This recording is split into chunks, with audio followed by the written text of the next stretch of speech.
des salaires très bas, pour des journées de travail de 12 à 14 heures.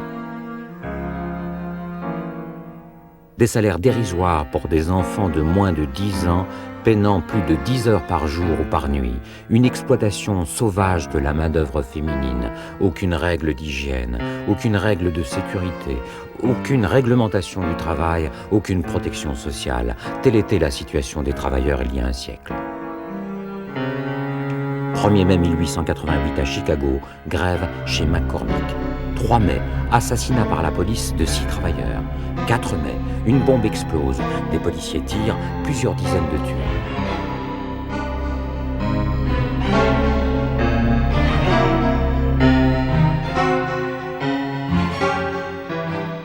Gouvernement et patronat s'entendent, 8 chefs de file sont arrêtés et condamnés.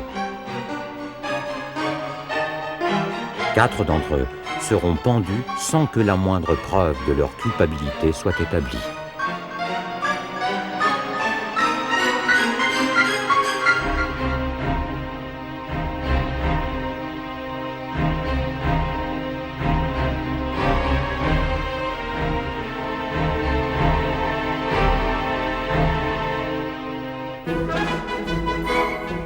Paris, Exposition universelle 1889.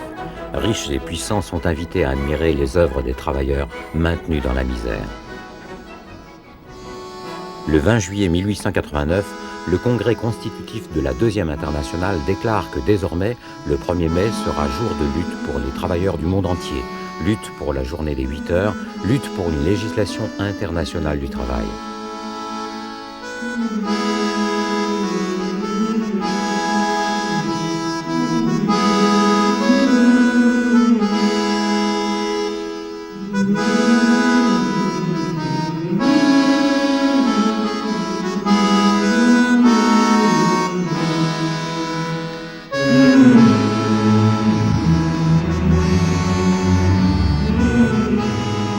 Petrograd, 1917.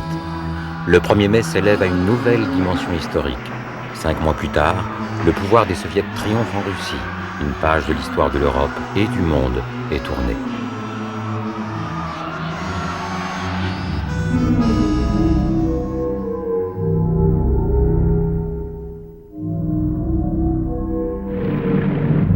Au cours de ce siècle de 1er mai, les guerres pour un nouveau partage des richesses entre les puissants auront laissé derrière elles ruines et victimes.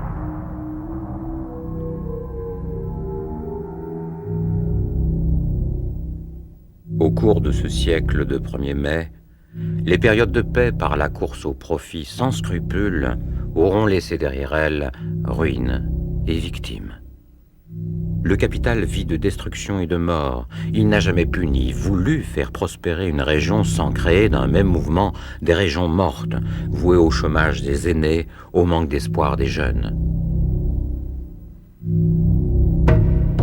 L'accumulation du capital a coupé le monde en deux. Le Nord vit, le Sud survit.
Cent années de 1er mai ont changé bien des choses, sauf une, la nature du capitalisme.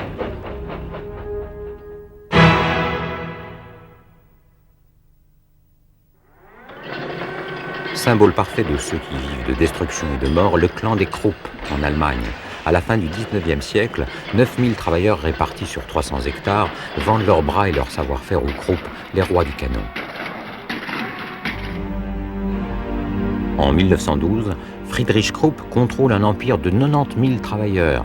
Violemment opposé aux syndicats, il se veut un père juste et sévère pour tous. Gustav Krupp, ami de Guillaume II, va tirer d'immenses profits de la guerre 14-18 et accroître ainsi domaine et pouvoir.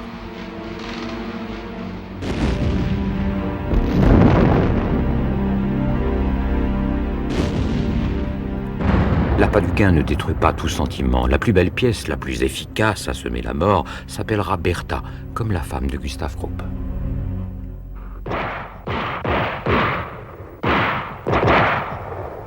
Durant la guerre d'Espagne, le 1er mai se fête fusil au poing. Les Krupp perfectionnent leur technologie, ils connaissent l'avenir, ils ont, comme ils disent, engagé Hitler. Alfred Krupp est membre des SS depuis 1931.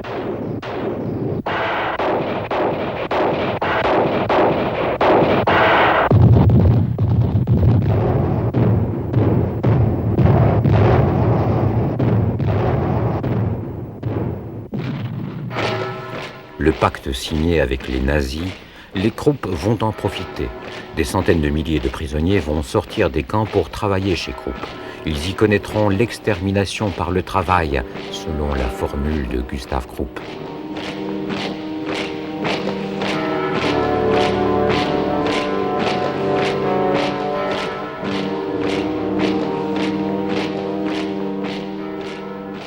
En 1944, Krupp compte 300 000 travailleurs et des milliers d'esclaves. Le 55e raid anglais achève les usines de Essen. Alfred Krupp, criminel de guerre, comparé au tribunal de Nuremberg. En 1948, il est condamné à 12 ans de prison et à la confiscation de ses biens. 2 ans plus tard, il est libéré et ses biens lui sont rendus. On a besoin de lui, c'est la guerre de Corée. En 100 ans de 1er mai, les travailleurs ont arraché au capital une amélioration certaine de leur sort, un respect précaire de leur personne. La mémoire, parfois, semble faire défaut. Quel fut, quel est encore le prix à payer ?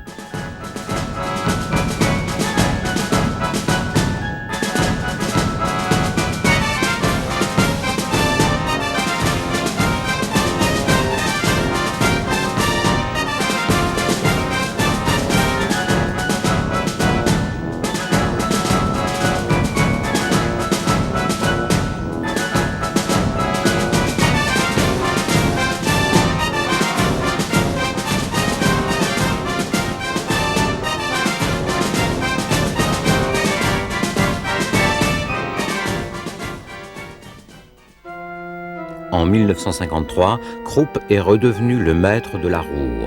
10 ans plus tard, il est considéré comme le premier industriel de la communauté économique européenne. Le miracle économique allemand, lui aussi, il y participe. Mais l'ère des grandes dynasties du profit se termine. 1967 voit la dislocation de l'entreprise. La fortune des Krupp, une des familles les plus riches du monde, est évaluée à 140 millions de dollars. Comment a-t-elle été accumulée ? L'ère des grandes dynasties du profit est terminée. Finances et économie apatride enveloppent le monde entier. Des tombereaux de marques, de yens, de dollars déversent des dizaines de milliards instantanément de par ce monde. Casinos pour des OPA gigantesques. Les prédateurs s'attaquent à leurs semblables, accumulent un pouvoir colossal. Au même moment, l'Allemagne de l'Ouest compte 1 demi-million de sans-abri, les États-Unis 3 millions. La forteresse Europe résistera-t-elle au coup de boutoir du capital apatride ? Dès le début du siècle, les travailleurs ont rêvé d'une Europe sans frontières, comme en témoigne cette affiche italienne de 1906. Mais cette Europe-là n'est pas celle qui se fait sous nos yeux. La mégapole, dont l'axe principal va des centres industriels d'Angleterre à Milan et Turin, est en mutation. Quelle Europe est acceptable ? Celle des prédateurs qui, comme leurs devanciers, piétinent, détruisent et tuent nature et culture pour 30 deniers écus, ou celle qui répond aux besoins de justice économique et de justice sociale ?